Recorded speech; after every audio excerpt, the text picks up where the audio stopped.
Assalamualaikum warahmatullahi wabarakatuh. Salam rahayu, salam budaya, salam sejahtera bagi kita semua ya. Baik teman-teman, di penelusuran kita kali ini kita berada di Desa Menang. Dan di kesempatan kali ini kita akan menelusuri salah satu lokasi yang unik teman-teman. Jadi lokasi ini dipenuhi dalam satu ruangan atau satu bangunan, dipenuhi dengan arca-arca seperti ini teman-teman. Ada ini arca Ganesha, ada seorang resi, dan sana juga ada arca Ganesha juga. Jadi kalau kita masuk ke dalam ya, ke dalam sana itu masih banyak lagi. Masih sponsor lipat,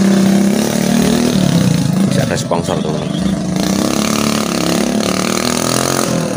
Nah, kalau kita masuk ke dalam lokasi ini, di dalam masih banyak lagi berbagai arca yang ada di dalamnya ya teman-teman ya. Nah, seperti apa? Jangan kemana-mana, jangan di skip-skip, ikuti terus penelusuran saya kali ini. Nah, tempatnya seperti ini. Ini teman-teman ya.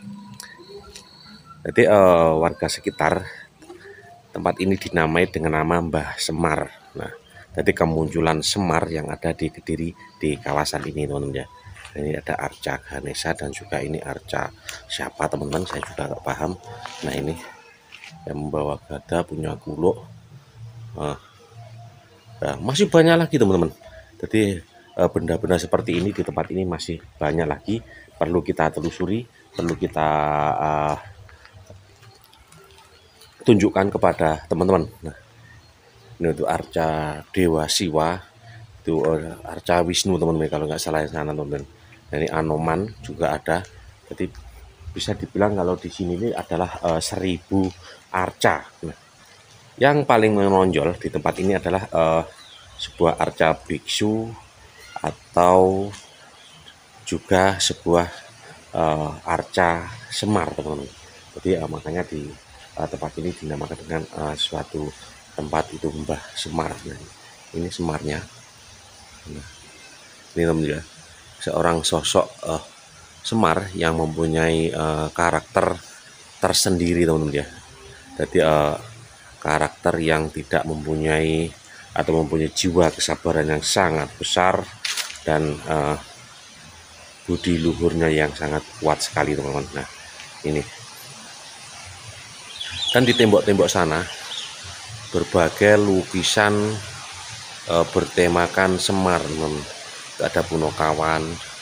Nah, Semar ada salah satu tokoh tauladan bagi cerita pewayangan teman-teman ya, dengan pribadi yang luhur, penuh dengan kesabaran, ketenangan, jauh daripada keangkara-murkaan seperti itu teman-teman.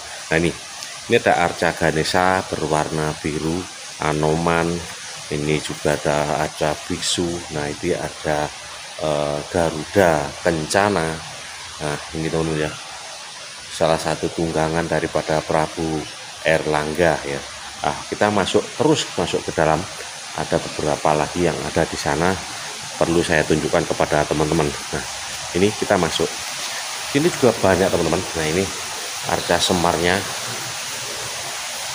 Dan di sana nah ada naga, dan di sana ada Dewi apa teman ya, yang memakai serban atau sewek kalau orang Jawa bilang, memakai selendang hijau. Nah. Oke, kita lanjut. Kita mengekspos lokasi ini teman-teman. Jadi bisa dibilang ini adalah lokasi 1000 arca.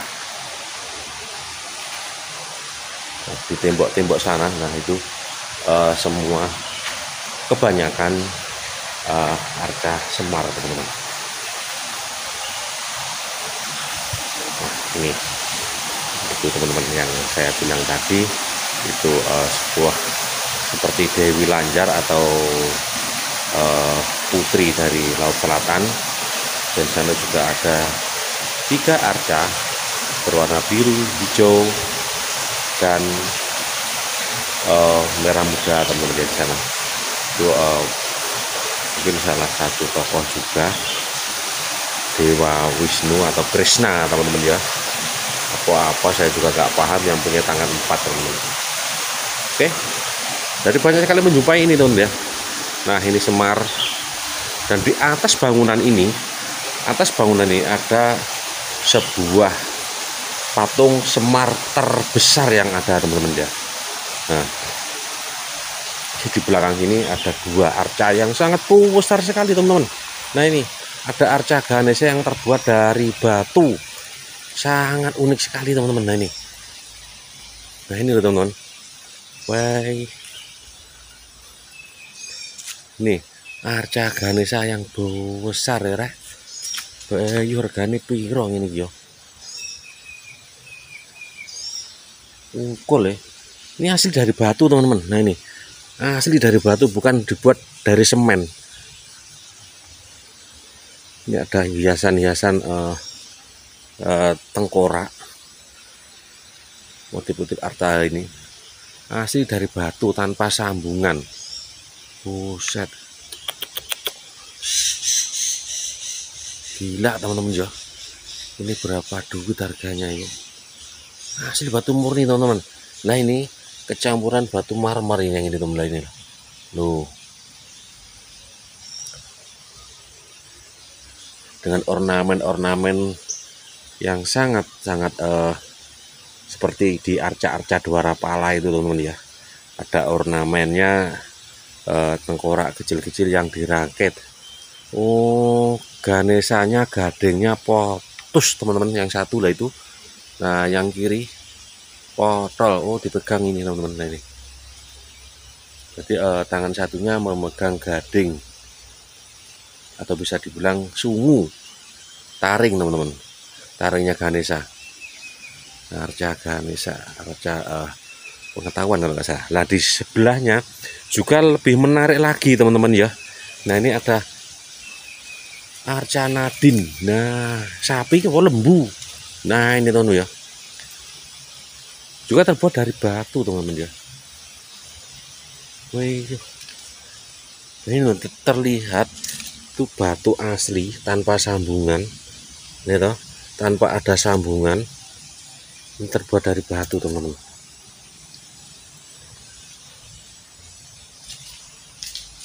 Wow, mantap. Coba kita lihat dari samping ya teman-teman ya.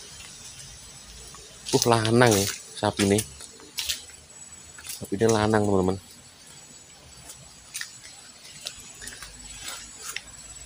Ini mantap sekali teman-teman. Sebuah arca atau bisa dibilang patung sapi yang besarnya itu ketingginya kurang lebih 1,5 meter dengan panjang 2 meter lebih.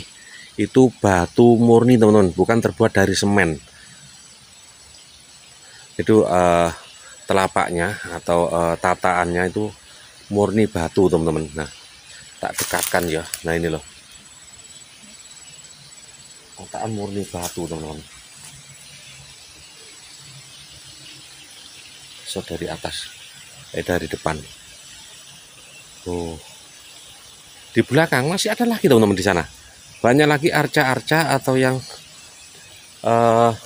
patung-patung dari berbagai aliran kepercayaan teman-teman. Nah kita ke sana.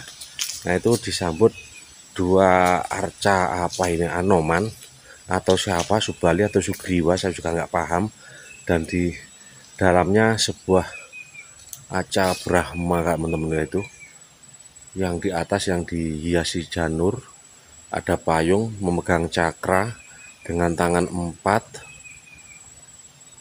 posisinya persis di tengah-tengahnya teman-teman.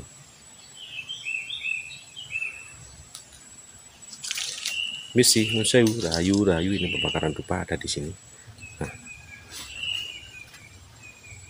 di Semar di sini teman-teman, ini Semar, dan yang ini seorang biksu dewa kekayaan ini teman-teman,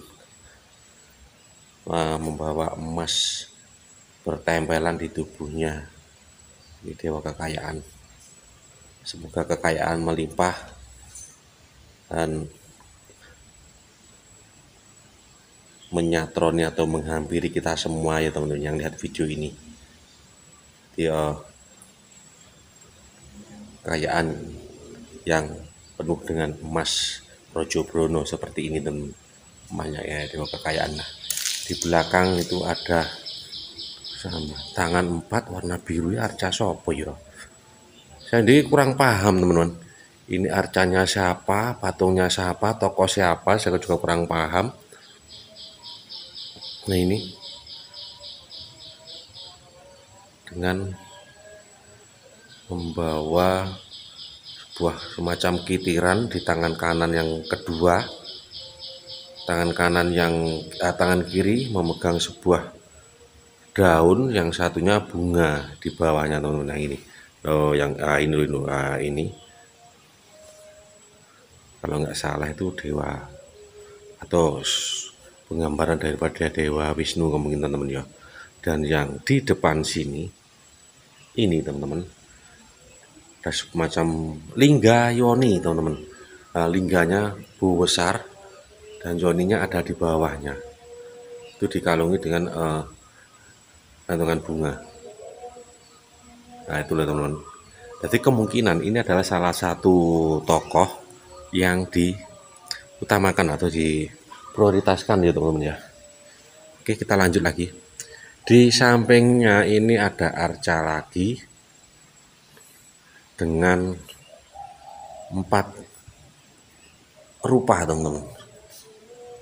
Ini tokoh siapa ya teman-teman ya? 4 rupa dengan 4 tangan memegang gada, bunga, dan semacam jimat teman-teman. Yang kiri, tangan kiri yang kedua, tangan kiri yang pertama memegang sebuah pusaka godo atau orang Jawa bilang godo atau pentungan. Yang tangan kanan kedua memegang bunga mawar teman-teman. Nah itu di sana. Oke, kita lanjut. Seperti ini penampakan yang ada di kawasan ini teman-teman. Ini ada gambarnya atau lukisannya Nyi Roro Kidul atau Dewi Aratul Pantai Selatan, Kanjeng Sunan Kalijogo, dan ini seorang putri tokoh Cina, atau bisa dibilang Dewi Kuan Yin atau Krishna, saya juga kurang paham teman-teman. Nah ini, oke kita lanjut. Jadi kalau kita naik ke atas, nah, itu ada sebuah patung Semar terbesar yang ada di Kediri ini teman-teman, atau mungkin bisa dibilang se-Jawa Timur. Jadi kemunculan Semar atau mungkin membawa peradaban atau peradaban yang ada di negara kita Indonesia teman-teman ya. Jadi dengan salah satu ormas atau paguyuban yang memahami akan munculnya Ratu Adil yang mempunyai sifat seperti Semar teman-teman ya. Nah, oke, seperti ini teman-teman ya. Jadi penampakannya yang baru saja kita ekspos atau kita telusuri sebuah lokasi, bisa dibilang ini 1000 arca karena banyak sekali arca-arca yang ada di sini, yang memang semuanya bukan benda-benda kuno, semuanya benda-benda baru, tapi uniknya itu berbagai tokoh itu berkumpul di tempat ini. Jadi tokoh orang Hindu, orang kepercayaan Cina, Tionghoa, terus Jawa, semua aliran-aliran kepercayaan atau semua keagamaan berada di satu lokasi ini teman-teman. Terbukti di sana ada sebuah lukisan daripada Sunan Kalijogo. Nah, jadi Islam, Hindu, Kristen, Buddha, Konghucu bisa berkumpul di tempat ini. Nah, oke, teman. Inilah penelusuran kita kali ini di sebuah lokasi yang unik yang ada di Kabupaten Kediri. Baik, saya Ajir undur diri. Apabila ada salah kata, saya mohon maaf yang sebesar-besarnya. Akhir kalam, wabillahi taufiq wal hidayah. Wassalamualaikum warahmatullahi wabarakatuh. Salam rahayu, salam budaya, salam sejahtera bagi kita semua. Sampai ketemu di video selanjutnya. Jangan lupa di like, komen, share, dan subscribe ya teman-teman.